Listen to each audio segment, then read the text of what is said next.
أعزائي المشاهدين أهلا وسهلا بكم وبرنامج وراك أعزائي وراك. المشاهدين كلها إلج كل ساعة إلج. برنامج وراك بعدني ما قايله يعني عمار. لا كل شوية تدخلين علي هسه أنا إلي هسه زين.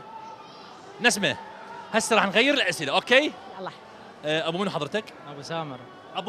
أبو سامر. إحنا قناتنا بغداد وبرنامج وراك. السؤال الأول يقول نسمة باعي السؤال مالي شوية مال خباثة. أم سامر مو؟ وهذا سامر مو؟ ربي يحفظكم. إيش وقت آخر مرة قلت لأم سامر أنا أحبك؟ بصراحة. يابا شلون سؤال محرج. قبل شوية قلت لها أحبك؟ شلون؟ اي دا نمشي قلت لها. يعني قاعد تمشون هيك قلت لها أحبك؟ مكتوبة لك تبقى إلي يوم مقسومة لك تبقى حبيبي. زين ليش؟ غير انا احبه. شو ذكرت؟ اي يعني كل ما يعني حتى لا يصير قله اهتمام. الله. حتى كل ساعه اقول لها انه انا ليش مهتم بيها. الاهتمام بكلمة أحبك؟ لا ها. يعني من الكلمه الطيبه اللطيفه لو هيك. لو العراقية مقلب الطيب رأسا إيه. نصدق. الله. رأسا نصدق.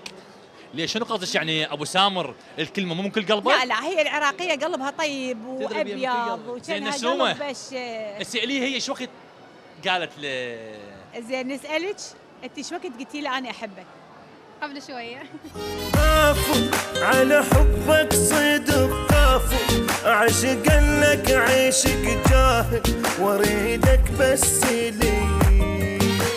لا هاي متبادلين المشاعر نفس الشيء. شلون اسمه ايش قالت؟ قبل شوية. هم قبل شويه. اي والله لان قال لها راح اوديك للمول بس بدون عشاء يعني العشاء بالبيت. قالت لا احبك بكت ها هنا الحكي. يعني الشغله على مود العشاء. لا يعني اذا ماكو عشاء ماكو احبك. مو؟ ام سامر تحبي اختي؟ طبعا. وايد. طبعا. نسمع الك. اسال الحجيه. يلا. انت حضرتي ام سامر؟ سالم. ام سالم اللي هو ابو سامر. اي